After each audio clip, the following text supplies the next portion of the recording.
หลายธรรมคุณทูลวางไว้กลางใจเพื่อช่วยให้หูทั่วถึงชั่วดีสังฆคุณทูลไว้ในชีวิตเพื่อช่วยปิดพ้นทุกข์เป็นสุขีโดยบุญอภิวันอัญชลีสวัสดีโดยการนิรันดร์เทิน10 นิ้วกราบแนบใต้ไหวสาปารมีธรรมในครูบาอาจารย์พระมหาเถรานุเถระท่านเจ้าคณะพระสังฆาธิการทุกรูปทุกตน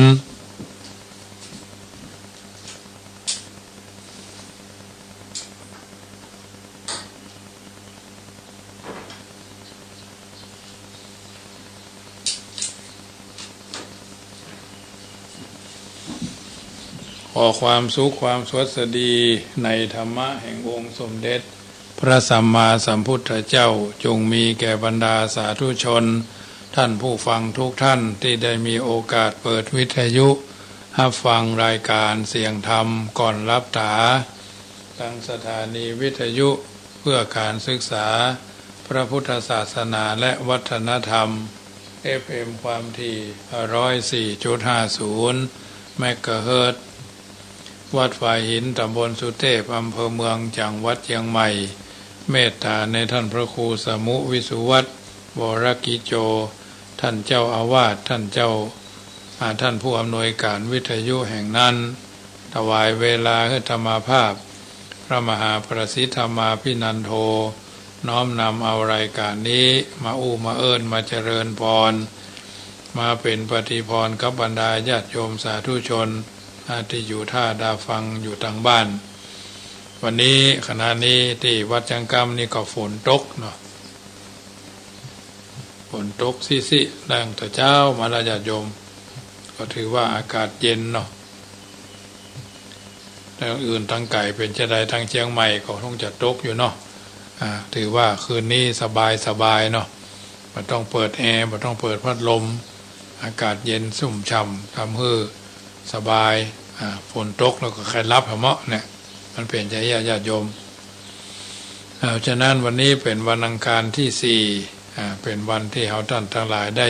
มีกำไรชีวิตจักผ่านเอาไปถึงวันหนึ่งเนาะเวลาก็จุจอดรอดถึงมาถึงเวลาทุ่มป่ายก็เดี๋ยวก็จะเข้า2 ทุ่ม3 ทุ่มไปตามลำดับเมื่อพร้อมแล้วจะได้นำพาญาติโยมกราบพระไหว้พระเป็นลำดับไปก่อนเนาะกราบ1กราบ2กราบ3กราบ4กราบ5อรหังสัมมาสัมพุทโธภควาพุทธังภควันตังอภิวาเทมิกราบสวากขาโตภควตาธัมโมธัมมังนัมมัสสามิกราบสุปฏิปันโนภควโตสาวกสังโฆสังฆังนามามิกราบมาตาปิตุคุณังอหังวันตามิกราบพระพุทธกราบพระธรรมกราบพระสงฆ์กราบระลึกถึงคุณพ่อคุณแม่กราบระลึกถึงคุณของครูบาอาจารย์ ต่อไปก็โยขันแก้ว5 โกฏากเป็นลำดับไปเนอโยบุญโทอันว่าพระพุทธเจ้าตนใดตนพระโลกุตตโมตนพระเสริฐอุดมกว่าหมู่สัตวโรกอันมีญาณปัญญาอันที่สุดบ่ได้นันนิสิโนนั่งอยู่แล้วดีนักบ่หวั่นไหวแต่พยามารวราโพธิมูเลนั่งเนื้อแท่นแก้วแทบไกลก็ไม่มหาโพธิ์ตนพระเสริฐนั้นมหาติวิจโยปจนแพ้สงครามยังใหญ่มารังยังพยามันสเสนังกับดังเสนาลิพลมานก็ได้ถึงแล้วยังพญาสัพพัญญูตญาณตรัสหูใหญ่อย่าทำทั้งมวลอาหังอันว่าคาปันนามามีก่อนบน้อมไว้ด้วยกายว่าจีมโนตังพุทธังยังพระพุทธเจ้าตนนั่นแลโยมกะธรรมโมอันว่ามกะธรรมอันใดอันตังคิโกอันประกอบโดยองค์8 ประการ สัมมาทิฏฐิอธิโกอันมีสัมมาทิฏฐิเป็นต้นอริยปัตโตอันเป็นหนทางนิไกรจะบาปอุจุกามโกอันเป็นหนทางเส้นซื่อบ่โกฏบ่เลี้ยวเพื่อเข้าสู่นิพพานอันพ้นจากทุกข์ในวัฏสงสารจะนานังแห่งคนทั้งหลายโหติก็มีแลอันยังมกธรรมโมอันว่ามกธรรมอันนี้สันติกโรอันกธรรมคือบาปร่ำงับดับหายทุทัสโสนโยอันมีนัยยะอันควรจะหูจะหันยากนาควานิยามีโกนำสัตว์ที่ออกจากวัฏสงสารโหติก็มีแลงันว่าคาปันนามามีก็นบน้อมไว้โดยกายวจีมโนตั้งธรรมังยังพระสัทธรรมเจ้านั้นแลโยมกะธัมโมอันว่ามกะธรรมอันใดวิสุทโธอันบริสุทธิ์จากบาปวรตะคินายโยอันควรรับเอาทานนั้นพาเสดแห่งคนและเทวดาทั้งหลายสันตินทริโยอันมีอินทรีย์ทั้งหกระงับดีนักสภามลาปะหิโนอันมีมละคือกิเลสละได้เสียแล้วอนาสะโวอันหาอาสวะธรรมบ่ใดสมิธิปัตโตอันใดถึงแล้วยังความสำริดทีบรมวรโดยหมู่คนเอาเนหิเนเกหิโดยหมู่คนทั้งหลายอันมากโหติก็มีแลอาหังอันว่าคาปันนามามีก็นบน้อมไว้โดยกายวจีมโนตั้งสังฆังซึ่งพระสังฆเจ้านั้นแลอาหังอันว่าคานามามีก็นบน้อมไว้พุทธังยังพระพุทธเจ้าตนตรัสนุใหญ่อย่าทำทั้งมวลคุณอาสากลันตังอันมีคุณบันดังน้ำมหาสมุทรอาหังอันว่าคานามามีก็นบน้อมไว้ธรรมังยังพระสัทธรรมเจ้าโมเนราชเตสิตังอันพระพุทธเจ้าอักเทศนาอาหังอันว่าคานามามีก็นบน้อมไว้สังฆังยังพระสังฆเจ้าโมเนราชเทสวามุนีราชสาวกังอันเป็นลูกศิษย์ฟังคำสอนแห่งพระพุทธเจ้าอาหังอันว่าคานามามิก็นบน้อมไว้กรรมฐานะทายากาจานิยังยังครูบาอาจารย์เจ้าอันเป็นกรรมฐานะทายากานิพพานามกุเทสกังอันสำแดงของแห่งนิพพานนั้นว่าขีญาอันใดพุทธาปูจาอันว่าขีญาอันใดปูจายังพระพุทธเจ้ามีเตจาอนุภาวะอันมากธรรมะปูจาอันว่าขีญาอันใดปูจายังพระสัทธรรมเจ้ามหาปัญญามีปัญญาอันมากสังฆปูจาอันว่าขีญาอันใดปูจายังพระสังฆเจ้ามหาโภคามีโภคาสัมปติเขาของอันมากก็มีแลอามะยังอันว่าผู้คาทั้งหลายรับพระมหาเสขอจุจะได้ทัศนันจะยังขีญาอันหัน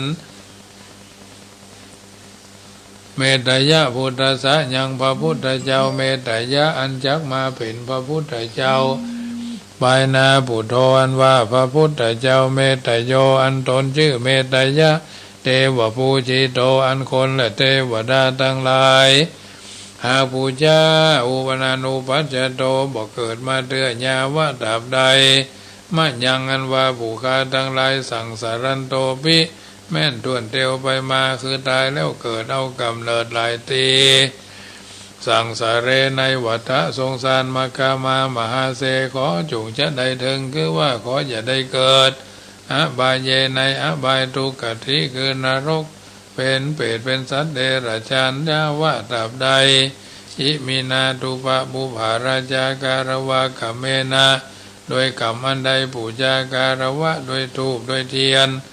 เข้าตอกดอกไม้อันนี้เดินนิพพานาปัจจโยจงเป็นปัจจัยกัมโยใดนิพพานโหตุจงมีโนแก่ผู้ฆ่าทั้งหลายเที่ยงแท้แด่เธอนะโมตัสสะภะคะวะโตอะระหะโตสัมมาสัมพุทธัสสะนะโมตัสสะภะคะวะโตอะระหะโตสัมมาสัมพุทธัสสะพุทธังสรณังกัจฉามิธัมมังส สรณังกัจฉามิสังฆังสรณังกัจฉามิทุติยัมปิพุทธังสรณังกัจฉามิทุติยัมปิ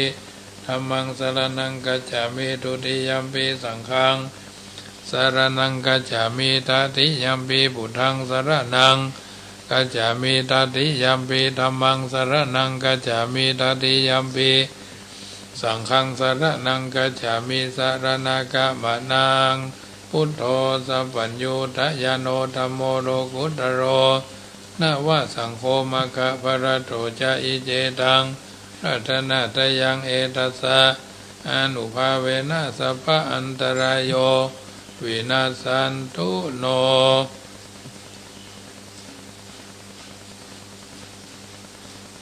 ติปิโสภะคะวะอะระหังสัมมาสัมพุทโธวิชาจารณะสัมปันโนสุขโตโลกาวิโตอนุตตโลปุริสธรรมสารติสัทธาเทวมนุสสนังพุทโธภะคะวะติสวากโตภะคะวะตาธัมโมสันติติโกอากาลิโกเอหิปัสสิโกโอปนัญญิโกปัจจตังเวทิทัพโพวินโยหิติสุปฏิปันโนภะคะวะโตสาวกสังโฆอุจุปฏิปันโนภะคะวะโตสาวกสังโฆยายาปฏิปันโนภะคะวะโตสาวกสังโฆสามิจิปฏิปันโนภะคะวะโตสาวกสังโฆยะติทังจัตตาริปุริสะยุคานิอัฏฐปุริสะภูคลาเอสะภะคะวะโตสาวกสังโฆอาหุนยโยปาหุนยโยตักขินยโยอัญจรีกรณิโยอนุตรังปุญญเกตังโลกัสสาติยันตุนิมิตังอวะมังกรัญจโยจามนาโปสกุณาสัสสโตปะปะกะโหตุสุปินังอากันตังพุทธานุภาเวนะวินาสเมนตุยันตุนิ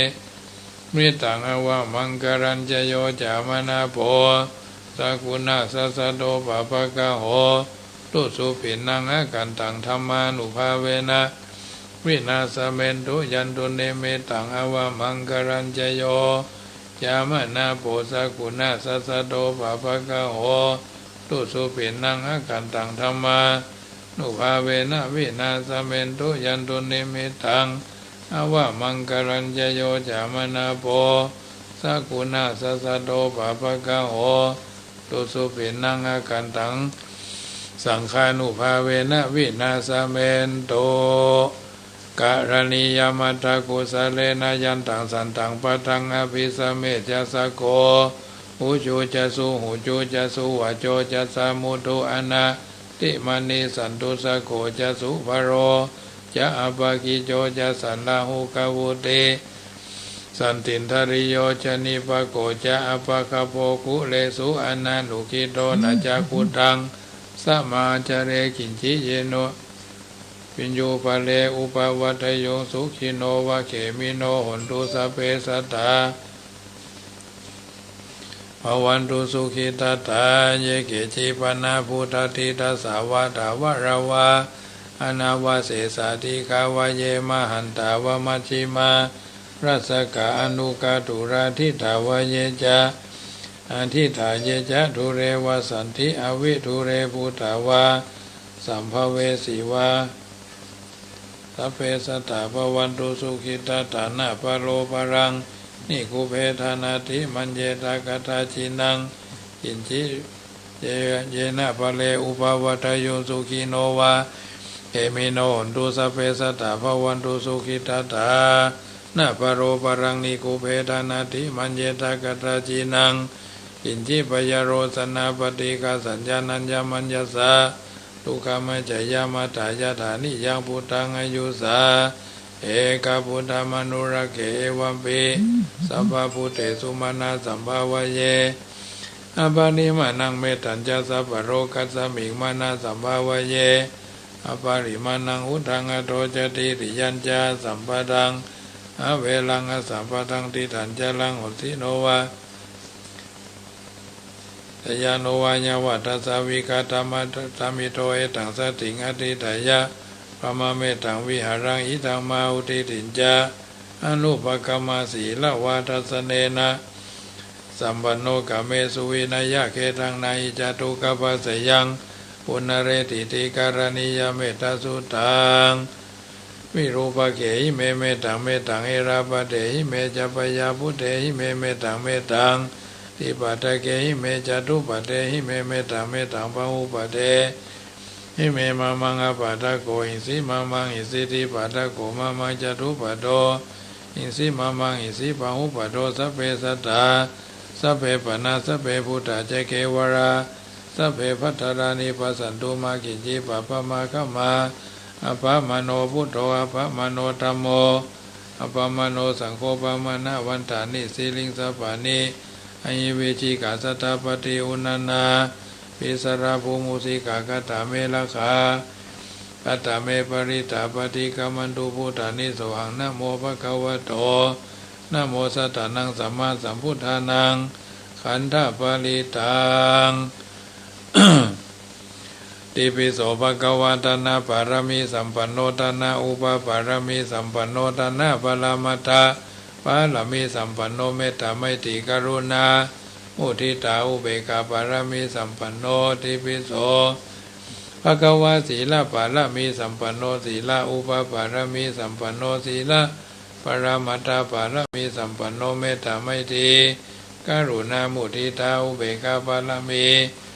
สัมปันโนเมตตาไมตรีกรุณามุทิตาอุเบกขาปารมี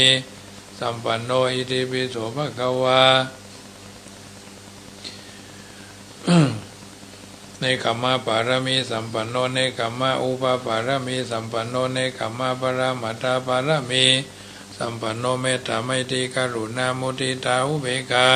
ปารมีสัมปันโนอิติปิโสภะคะวะปัญญาปารมีอิติปิโสภะคะวะปัญญาปารมีสัมปันโนปัญญาอุปปารมีสัมปันโนปัญญาปรมัตถปารมีสัมปันโนเมตตาไมตรีกรุณามุทิตาอุเบกขาปารมีสัมปันโนติปิโสภะคะวะวิริยะปารมีสัมปันโนวิริยะอุปปารมีสัมปันโนวิริยะปรามัตถปารมีสัมปันโนเมตตาไมตรีกรุณามุทิตาอุเบกขาปารมีสัมปันโนติปิโสภะคะวะสัจจะปารมีสัมปันโนสัจจะอุปปารมีสัมปันโนสัจจะปรมัตถปารมีสัมปันโนติเมตตาไมตรีกรุณามุทิตาอุเบกขาปารมีสัมปันโนอิติปิโสภะคะวะอธิฐานะปารมีสัมปันโนอธิฐานะอุปปารมีสัมปันโนอธิฐานะปรมัตถปารมีสัมปันโนเมตตาไมตรีกรุณามุทิตาอุเบกขาปารมีสัมปันโนอิติปิโสภะคะวะเมตตาปารมีสัมปันโนเมตตาอุปปารมีสัมปันโนเมตตาปรมัตถปารมีสัมปันโนติปิโสภะคะวะอุเบกขาปารมีสัมปันโนอุเบกขาอุปปารมีสัมปันโนอุเบกขาปรมัตถปารมีสัมปันโนเมตตาไมตรีกรุณามุทิตาอุเบกขาปารมีสัมปันโนติปิโสภะคะวะตัสสะปารมีสัมปันโนตัสสะอุปปารมีสัมปันโนตัสสะปรมัตถปารมีสัมปันโนเมตตาไมตรีกรุณามุทิตาอุเบกขาปารมีสัมปันโนโสภะคะวะอิติปิเอวเมสุตังเอกังสัมมัญญังภะคะวะสาวัตถิยังวิหารติเจตวันเนอนาถาปิณฑิกัสสะอาราเมตระโขภะคะวะภิกขุอมันเตสิภิกขโวติปะทันติติเตภิกขุภะคะวะโตปัจจโสสุภะคะวะเอตัตถโวจเมตตายาภิกขเวเจโตวิมุตติยาเสวิตายาภวิตายาพหุริกตายายานิกตายาวัตุกตายาอนุติตายาปริจิตายาสุสมารตายาเอกาทัสสานิสังสาปฏิกังคากาตเมเอกาทัสสะสุขังสุปฏิสุขังปฏิปุจจตินาภาปกังสุเปนังปัสสติมนุสานังพิโยโหติมนุสานังพิโยโหติเทวตารกันตินาสาอาคิวาวิสังวาสถังวากรรมติทุวัตังจิตังสมาธิยติมุขวันโนวิปัสสิตติอัสสมุลลาโหกาลังกโรติอุตริงอาปติวิจันโตปมารโรกุปโคโหติเมตตายาภิกขเว เจโตวิมุตติยาเสวิตายาภาวิตายาปะหุลิกตายายานิกตายาวัตถุกตายาอนุติตายาปริจิตายาสุสมารตายาอิเมกาทัสสานิสังสาปฏิกังคาอันติอันอาเมเอกาทัสสานิสังสาปฏิกังคาอันติอโนทิโสภารณาเมตตาเจโตวิมุตติอธิโอทิโสภารณาเมตตาเจโตวิมุตติอธิติสาภารณาเมตตาเจโตวิมุตติกติยากะเรหิอโนทิโสภารณาเมตตาเจโตวิมุตติกาตายกติยากะเรหิโอทิโสภารณาเมตตาเจโตวิมุตติกติยากะเรหิทิสาภารณาเมตตาเจโตวิมุตติปัญจหากะเรหิอโนทิโสภารณาเมตตาเจโตวิมุตติสัตตาหากะเลหิอวติโสภารณาเมตตาเจโตวิมุตติทัสสะหากะเลหิทิสาภารณาเมตตาเจโตวิมุตติกัตตเมหิปัญจหากะเลหิอโนติโสภารณาเมตตาเจโตวิมุตติสัพเพสัตตาสัพเพปะนาสัพเพพุทธาสัพเพปุคลาสัพเพอัตตภาวะปริยปนาเวราอภยปัจจานิกาโหนตุสุขียถานังปริหารันตุสัพพอิทิโยสัพเพปุริสาสัพเพอริยสัพเพอนาริยสัพเพจตุมมหาราชิกาเทวาสัพเพยาถาวติสาเทวาสัพเพยามาเทวาสัพเพตุสิตาเทวาสัพเพนิมานรติเทวาสัพเพปะละนิมิตาวาสวัตติเทวาสัพเพอินทาสัพเพปมาสัพเพจตุโลกปราสัพเพยมราชาสัพเพยมปาราสัพเพสิริกุตระอามาจาสาสนังอนุรักขันตุอเวราอภยปัจจานิกาหุนตุสุขียตานังปริหารันตุสัพเพจักขาสัพเพกุมันดาสัพเพคารุตาสัพเพกินนาราสัพพกินนารีสัพเพนาคาสัพพนาคีสัพเพมนุสาสัพเพอมนุสาสัพเพวิริยปฏิกาสัพเพมิตาสัพเพมัจจตาสัพเพอมิตาสัพเพมัจจตาเวราอภยปัจจานิกาหุนตุสุขียตานังปริหารันตุสัพเพติลาชาสัพเพเปติกาสัพเพเปตาสัพเพอสุรกายาสัพเพเปตาวัตถุโยสัพเพเปตาวิสัยสัพเพอามินีสัพเพเปตาวิสัยสัพเพวินิปาติกาเวราอภยปัจจานิกาหุนตุสุขีอัตตานังปริหารันตุสัพเพสัพเพไอมัสสมิจาอาราเมสัพเพสัตตาเวราปยาปัจจาอันนี้ข้าหุนตุสุขียตานังปริหารันตุอิมัสสมิจาภูติเปสัพเพสัตตาเวลาอปยาปัจจานิข้าหุนตุสุขียตานังปริหารันตุอิมัสสมิมังคาราจักวาเล สัพเพสัตตาเวราอปยาปัจจานิข้าหุนตุสุขียตานังปริหารันตุยัสสาสุทิสา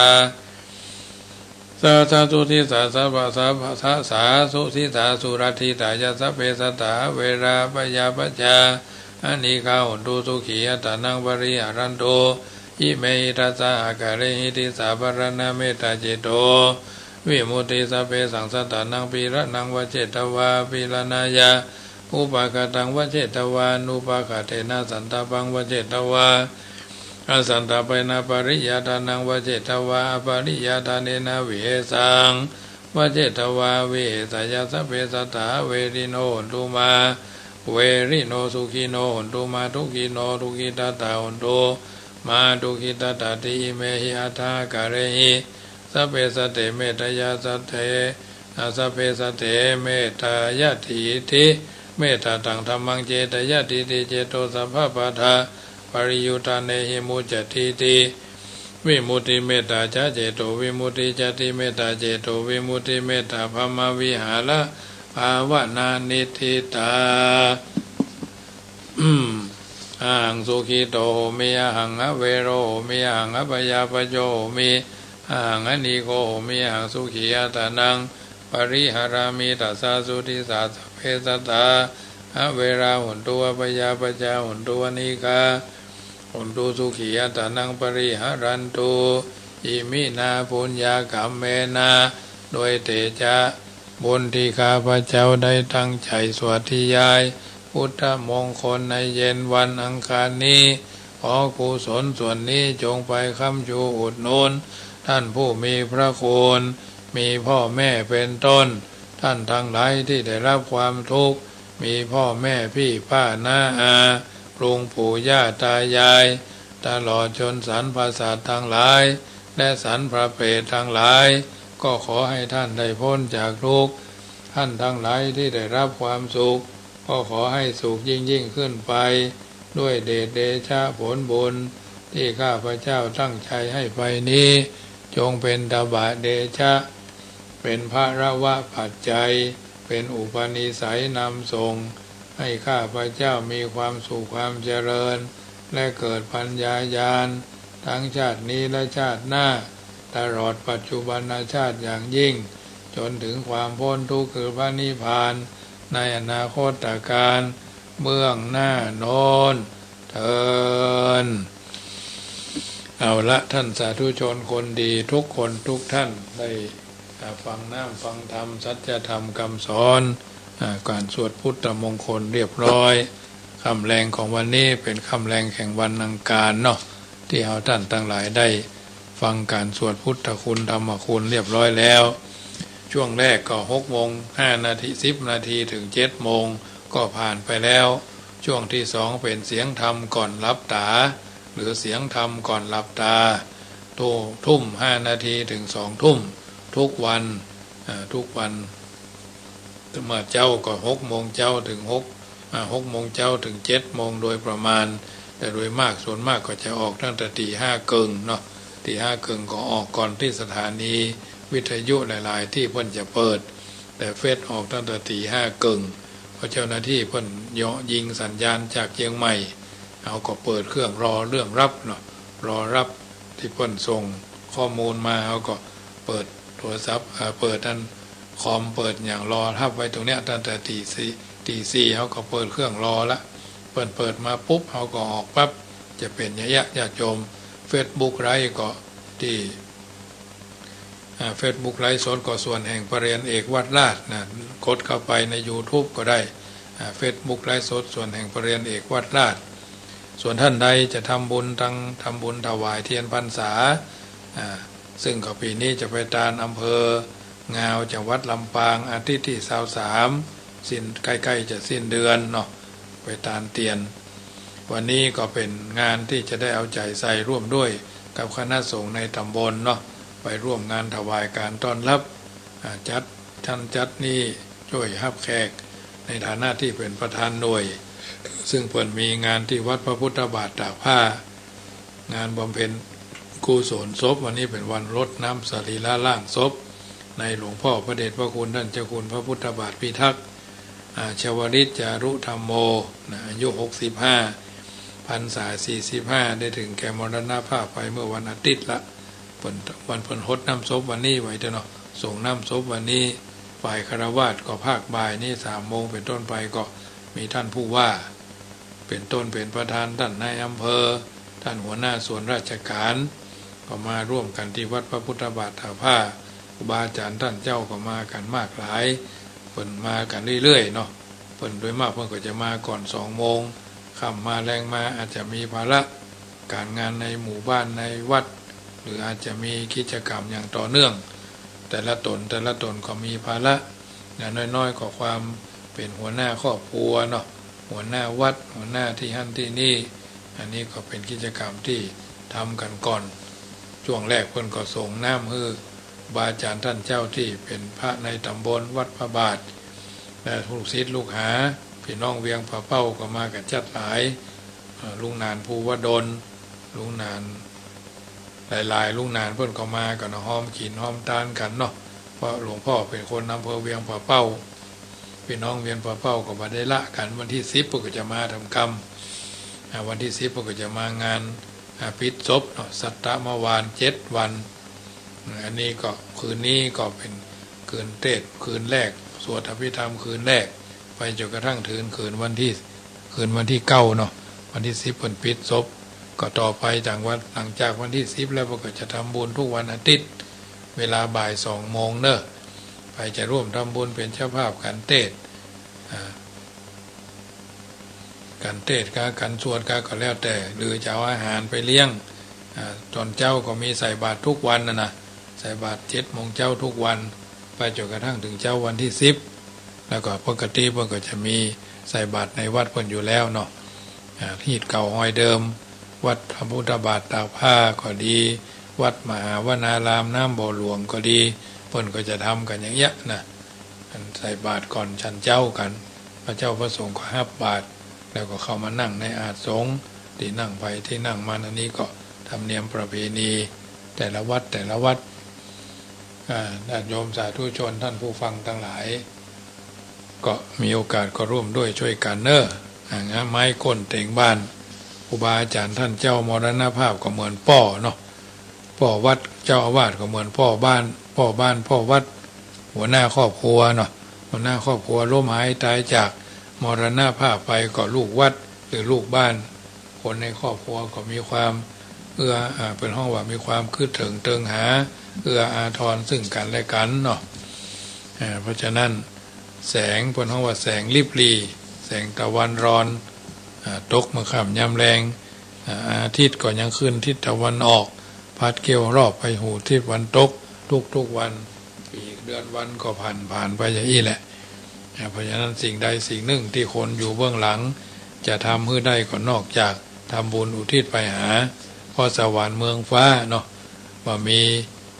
มีตลาดนัดบ่มีร้านอาหารเนาะบ่มีอันที่กินที่ครบอย่างเมืองมนุษย์เท่านี้นะเพราะฉะนั้นก็ต้องทำบุญไว้เมื่อยังมีชีวิตอยู่เนี่ยกินทานหยาดน้ำอันใดอันหนึ่งที่ทำได้ก็ทำกันไปที่ทำแล้วบ่เดือดร้อนเฮาก็ทำกันไปที่มันเดือดร้อนเฮาก็บ่ต้องไปทำนะเพราะฉะนั้นพระบาลีเพิ่นถึงกล่าวเอาไว้ว่าทุกสิ่งทุกอย่างมีความเกิดขึ้นในเบื้องต้นแปรปรวนในท่ามกลางนะแล้วก็ล่มสลายไปในที่สุดเอาท่านทั้งหลายเกิดมาดีเพราะว่ามีบุญเนาะจักไปก็มีทุนอยู่อย่างเกิดมามีบุญอยู่อย่างมีคุณจักไปก็มีทุนเนาะหรือมีพระบาลีธรรมบทหนึ่งเพิ่นบอกว่าปมาโทมัจจุโนปะทังเนาะความประมาทเป็นหนทางแห่งความตายประมาทเป็นกิริยาหมายถึงขาดความรอบคอบขาดความระมัดระวังเพราะถ้าลงตัวเช่นเวลาขับรถอย่าประมาทความเลินเล่อประมาทฝีมือการดำเนินชีวิตผิดพลาดขึ้นอยู่เพราะว่าความเลินเล่อเผลอเรอขาดสติความมัวเมาการปล่อยปละละเลยการขาดความรอบคอบการมักง่ายอาการระมัดระวังได้ชื่อว่าเป็นความประมาทส่งผลให้การกระทำนั้นเกิดความเสียหายหรือไม่ก็เกิดผลดีต่อการหรือบ่เกิดผลดีต่อการงาน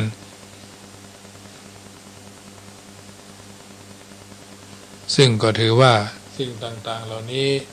เป็นสิ่งที่เราท่านทั้งหลายย่อมรู้อยู่แก่ใจว่ามันเป็นเรื่องที่เป็นผลบ่ดีต่อการบ่เกิดผลดีต่อการงานเกิดความเสียหายต่อตนเองและบุคคลอื่นอย่างร้ายแรงมากอาจจะก่อให้เกิดความเสียหายต่อสังคมที่อยู่ร่วมกันเป็นหมู่เป็นคณะเพราะฉะนั้นสิ่งต่างๆเหล่านี้เป็นสิ่งที่เราต้องเป็นจะต้องใส่ใจสนใจในสิ่งเหล่านี้ก็ได้นั้นถ้าเกิดความประมาทก็เป็นหนทางแห่งความบ่สำเร็จความประมาทแสดงออกได้ทางกายทางวาจาทางใจแสดงออกกายเรียกว่ากายกรรมออกทางกรรมหรือวาจาเรียกว่าจีกรรมแสดงออกทางใจเรียกว่ามโนกรรมเนาะกายกรรมวจีกรรมมโนกรรมพระพุทธเจ้าจึงตรัสไว้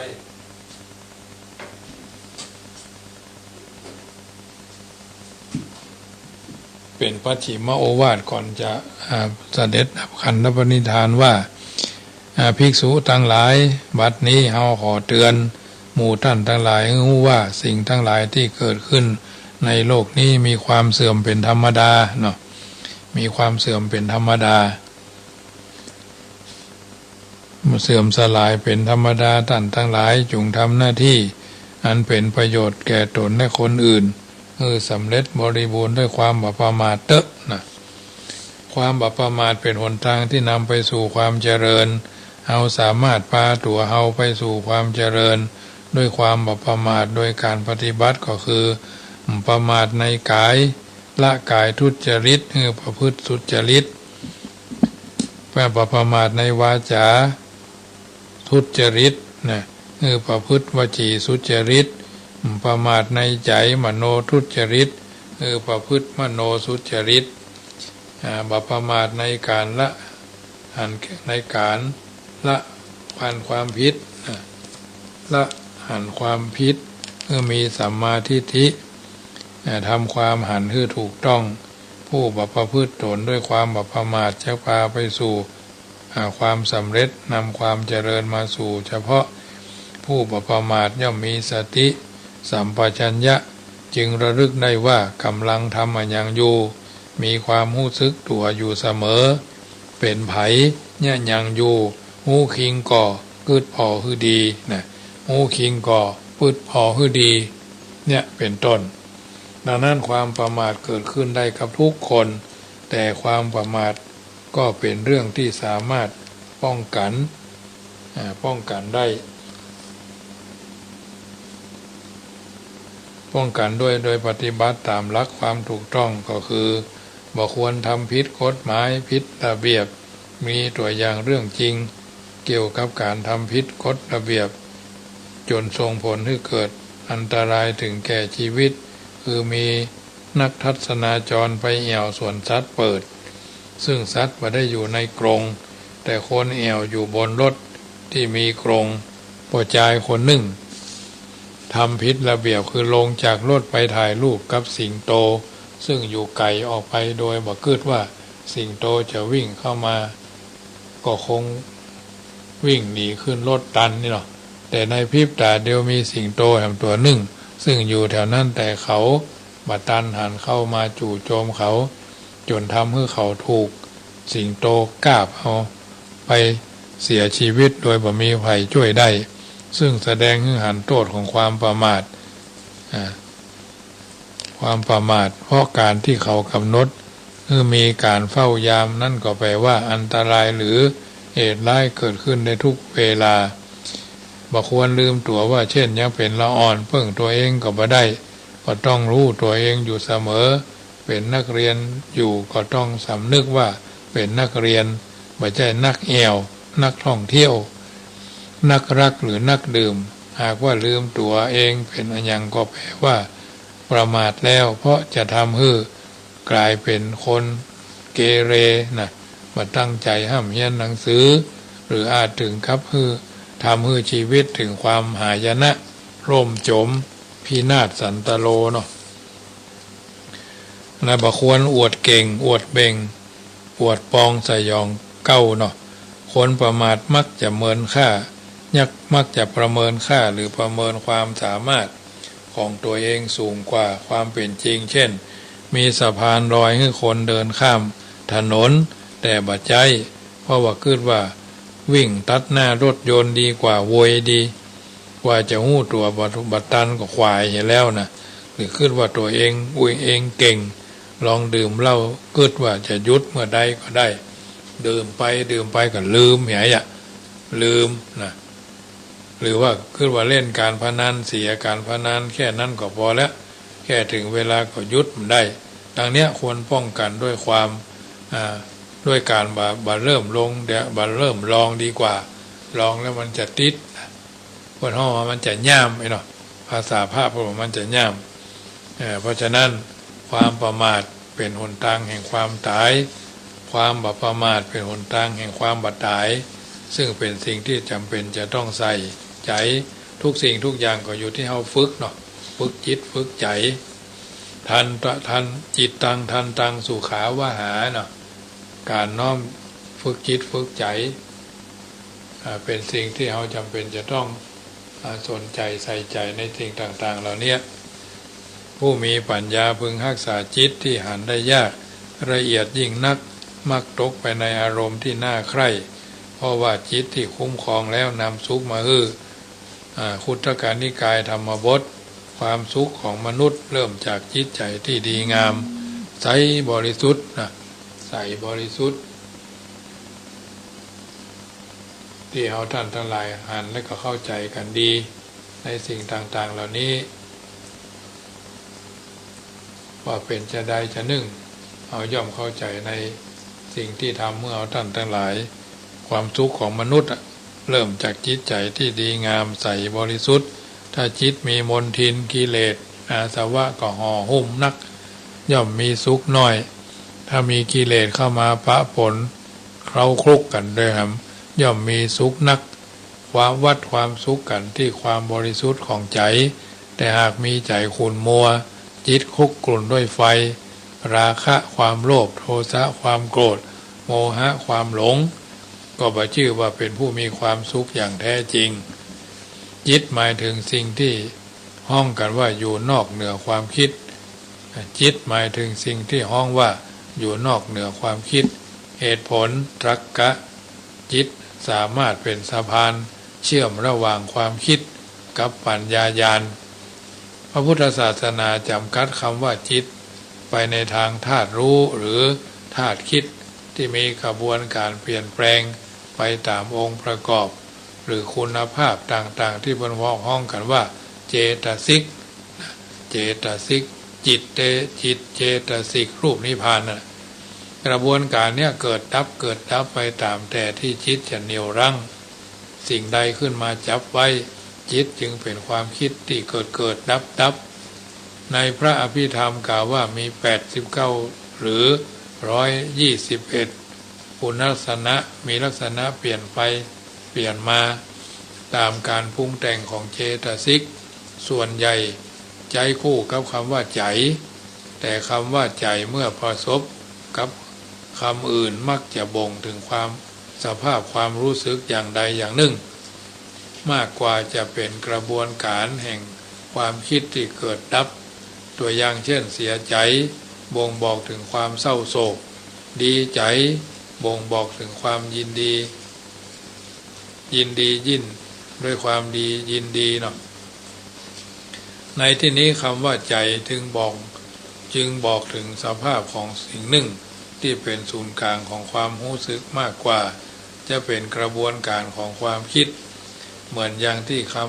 คำว่าจิตในทางพุทธศาสนาบ่ถือว่าจิตเป็นตัวตนที่แท้จริงแต่ถือว่าเป็นสิ่งที่อาศัยเหตุปัจจัยหลายอย่างทำให้เกิดขึ้นตามกฎแห่งอนัตตาทุกสิ่งบ่ใช่ตัวบ่ใช่ตนโดยแท้คือบ่มีตัวบ่มีตนนั่นเองเพราะฉะนั้นท่านสาธุชนท่านผู้ฟังทั้งหลายรายการเสียงธรรมก่อนรับตาประจำค่ำคืนของวันนี้อาตมาภาพพระมหาประสิทธิ์ธรรมาภินันโทก็น้อมนำเอาอรรถสาระอรรถธรรมคำสอนเหล่านี้มาเป็นปฏิการะมาเป็นปฏิพรญาติโยมที่ฟังอยู่ทางบ้านขณะนี้ที่วัดจังคำนี่ก็ฝนตกรอบที่4แล้วญาติโยม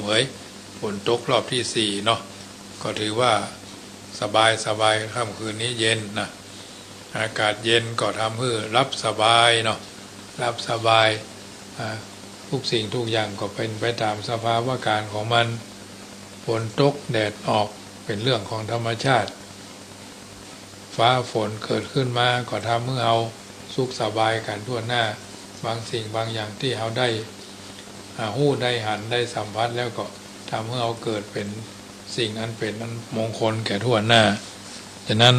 การเสียงธรรมก่อนรับตาประจำค่ำคืนนี้อาตมาภาพนำมาเอื้อนเจริญพรบรรดาญาติโยมได้ยินได้ฟังแล้วก็ถือว่าเป็นมงคลแก่หูได้นำพาสวดมนต์ไหว้พระแต่ละวันถือว่าฟังกันไปพิจารณากันไปก็จะได้ประโยชน์จากการฟังสุดสู่ตังละพะเตปัญญังเนาะฟังให้ดีย่อมเกิดปัญญาฟังแล้วใครกินใครทานประการสันใด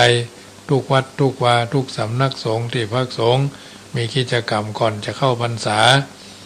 กิจกรรมก่อนจะเข้าพรรษาของคณะสงฆ์วัดจังกำโดยอาตมาภาพจะเป็นผู้นำบุญพาท่านทั้งหลายที่มีโอกาสได้มีเวลามีโอกาสได้ไปร่วมทำบุญ